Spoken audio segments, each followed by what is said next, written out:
everyone, I'm Shawnee Berger, and this is my narrative speech. When I was 18, I graduated high school and went to study abroad in Israel. During my year away from home, I had to think about what I wanted to do once I got back to the States.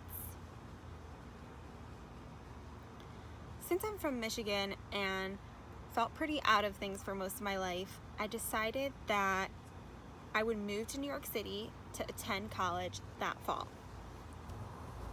My father was very skeptical and kept asking me, why don't you just stay home and go to OCC? It's much simpler. Nope, I thought. I am way too ambitious and driven to go to community college in Michigan. I am going to go to New York City to become fabulous and accomplished. So without giving it much thought, I signed up for Touro College in Manhattan, rented myself a room in Queens. I was ready to go. Really had no idea what to expect, didn't know much. It just kind of felt like this was the natural and exciting choice.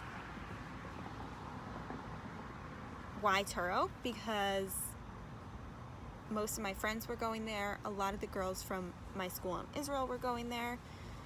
It just felt like the simple, natural thing to do. Boy, was I in for a surprise. This city lifestyle was not like anything I could have imagined. For starters, I was shocked that I had to take a subway for an hour just to get to school or work or anywhere really. It was just completely foreign to me to have to sit and even sometimes stand for an hour just to get to school.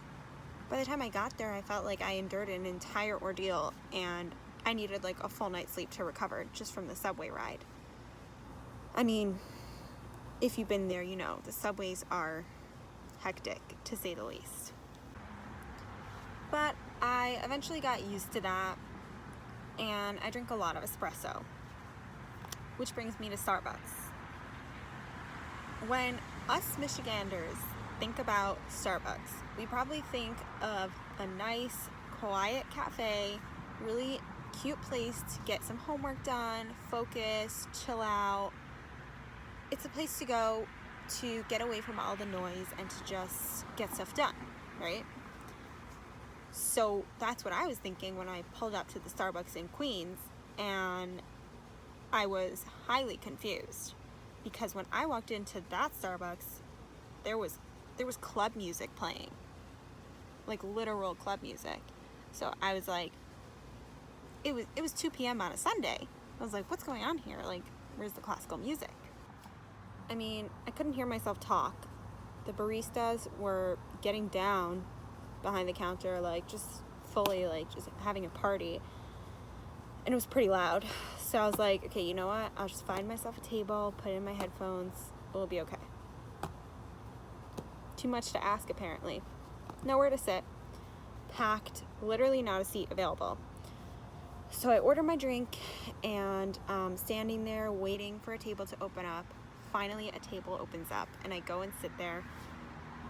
The table is like 2 feet by 2 feet, literally this big.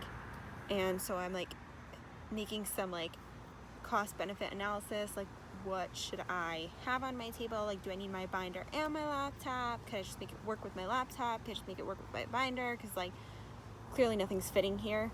So okay, so my laptop's sitting there. Finally, I have my headphones in. I'm ready to start working. It's going well. I'm feeling good. About 2 minutes later, some random stranger comes and sits down right across from me. Now, let's remember that the table is 2 feet by 2 feet. So when I say right across from me, I mean like right across from me. And they open up their laptop, sit down, start doing work like we are on some sort of date or something. I was just like confused. They didn't say anything to me. They just literally sat down. So the next thing I learned was that Starbucks is pretty much, I mean, it's like a public, really public space. You can't even have your own table. Somebody's gonna be like having a nice little study date with you. Okay, so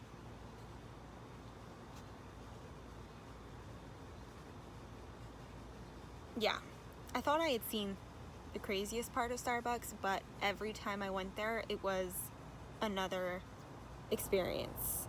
It was action galore. It was, things were happening. I mean, I can remember a time where there were these two homeless people residing at a table next to me, and I mean residing, like that they lived there. And the mother got in an argument with her son, and she started throwing groceries everywhere, like all over the store. So a Starbucks barista tried to step in, and she ended up throwing the coffee at the barista. So,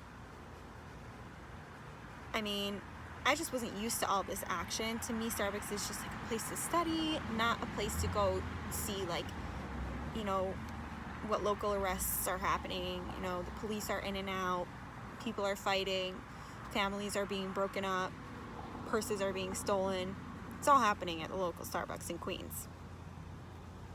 Okay, so I got used to that too, and I just figured I'll just have to study at home, make the best of it. During my year in New York, I learned a lot the hard way. I learned that I truly hate New York City. And I learned that deep down, I am a small town girl. I learned that even though I wanted to move to New York City to fulfill my ambitions, what I really want is to have time to focus on other things in life, other than just work and traveling and just staying alive. I wanted more time to spend time with my family and my friends and just to chill out. So I guess in the end, what I really wanted was to stay home and go to OCC. It's much simpler.